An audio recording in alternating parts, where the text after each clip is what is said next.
অসম ছাত্ৰ সন্থা আৰু অসমত ৩০টা জনগোষ্ঠীয় সংগঠনে আমি তীব্ৰ বিৰোধিতা কৰি থকা সত্ত্বেও জেপিচিয়ে অসমৰ স্বাৰ্থক জলাঞ্জলি দি নাগৰিকত্ব সংশোধনী বিধেয়ক ২০১৬ তেওঁলোকে জেপিচিয়ে অহা ৩১ তাৰিখে সভা আহ্বান কৰি পেলাই তেওঁলোকে এই সংসদতে তেওঁলোকে দাখিল কৰিবৰ কাৰণে যোজা কৰিছে।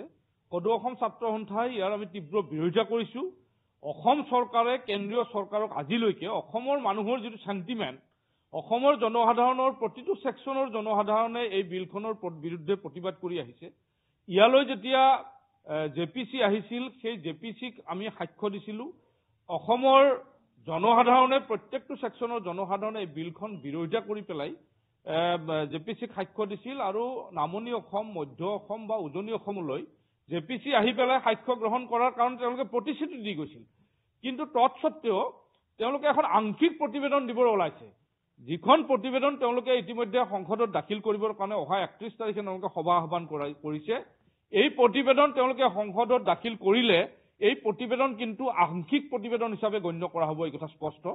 অসমৰ জনসাধাৰণৰ মতামত নোলোৱাকে মাত্ৰ গুৱাহাটী আৰু শিলচৰত গৈয়ে গোটেই প্ৰতিবেদনৰ যিটো ভাৱ সেই ভাৱটোক তেওঁলোকে সামৰি তাত যদি যুগুত কৰিব খুজিছে এই কথা কেতিয়াও মানি লোৱা নহ'ব। অসমৰ জনসাধাৰণে আমি ৩০টা জাতি জনগোষ্ঠীয় সংগঠনে আমি প্ৰথমৰে পৰাই বিলখনৰ উপোজ কৰি আহিছো স্বাৰ্থ জলাঞ্জলি দি আৰু বিশেষকৈ অসম চুক্তিক জলাঞ্জলি দি 1971 চনৰ পিছত অহা 25 মাৰ্চৰ পিছত অহা হিন্দু বাংলাদেশীক সংস্থাপিত কৰাৰ নামত এই বিল যদি কাৰ্যকৰী কৰে তেতিয়াহ'লে ভয়াৱহ পৰিণামৰ সন্মুখীন হ'ব লাগিব অসম চৰকাৰ। এই কথা স্পষ্ট। কোনো মন্ত্ৰী বিধায়ক ইয়াৰ পৰা নিস্তাৰ নাপাব। ইতিমধ্যে সদৌ অসম ছাত্ৰ সন্থা 30টা জাতি জনগোষ্ঠীয় সংগঠনে আমি দিল্লীত গৈ ইয়াৰ প্ৰতিবাদ কৰিছো। কেন্দ্ৰীয় চৰকাৰে এই কথাটো জানে। অসমৰ জনসাধাৰণৰ যিটো মনোভাৱ সেই মনোভাৱটো কেন্দ্ৰীয় চৰকাৰে পাইছে। তৎসত্ত্বেও তেওঁলোকে জোৰপূৰ্বক বলপূৰ্বকভাৱে অসমৰ মানুহৰ ওপৰতে বিলখন চাপি দিব বিচাৰিছে। এই বিল কোনো কাৰণ মানি লোৱা নহ'ব, এই কথা স্পষ্ট। মুখ্যমন্ত্ৰীকে ধৰি অসমৰ কোনো মন্ত্ৰী বিধায়ক কিন্তু ইয়াৰ পৰা ৰেহাই নাপাব। এই বিল যদি জেপিচিয়ে আংশিকভাৱে তেওঁলোকে যদি সংসদত প্ৰডিউচ কৰি পেলাই অসমৰ স্বাৰ্থক জলাঞ্জলি দিয়ে, ইয়াত জাতি ধৰ্ম ভাষা নিৰ্বিশেষে আমি সকলো একত্ৰিতভাৱে বাস কৰি আছিলো। ইয়াৰ হিন্দু মুছলমানৰ নামত ৰাজনীতি কৰি যদি অসমখন ভাগ ভাগ কৰিবলৈ চেষ্টা কৰে ইয়াৰ পৰিণাম কিন্তু ভয়াৱহ হ'ব। অসম চৰকাৰে এই কথা ভুগিব, কেন্দ্ৰীয় চৰকাৰে কিন্তু ইয়াক ভুগিব। এই কথা এইকাৰণে কৈছো, অসমত হ'ব পৰা পৰিস্থিতিৰ কাৰণে দায়ী হ'ব অসম চৰকাৰ, কেন্দ্ৰীয় চৰকাৰ। এই কথা স্পষ্ট। ইতিমধ্যে অসম চুক্তি অনুসৰি 1971 চনৰ 25 মাৰ্চৰ পিছত অহাসকল যাব লাগে।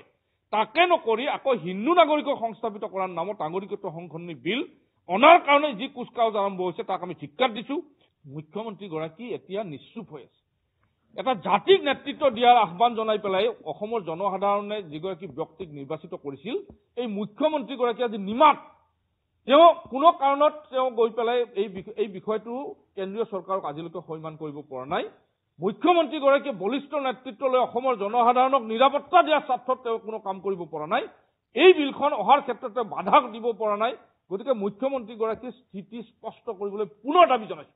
ইতিমধ্যে সদৌ অসম ছাত্ৰ সন্থা 30টা জাতি জনগোষ্ঠীয় সংগঠনে আমি তেওঁ মৌনতা ভংগ কৰি বিলখনৰ বিপক্ষে স্থিতি গ্ৰহণ কৰাৰ দাবী জনাই আহিছো। আজি পুনৰ কৈছো, এই বিল যদি সংসদত উত্থাপিত হয় এই আংশিক বিল হিচাপে গণ্য কৰি অসমৰ জনসাধাৰণে ইয়াক কোনো কাৰণত একচেপ্ট নকৰে আৰু অসমৰ স্বাৰ্থক জলাঞ্জলি দি আনা এনে বিলৰ বিৰুদ্ধে তীব্ৰ গণতান্ত্ৰিক সংগ্ৰাম ছাত্ৰ সন্থাকে ধৰি অসমৰ জনসাধাৰণে প্ৰতিটো স্তৰৰ জনসাধাৰণে এই বিলখনৰ বিৰোধিতা কৰি সংগ্ৰাম অব্যাহত ৰাখিব।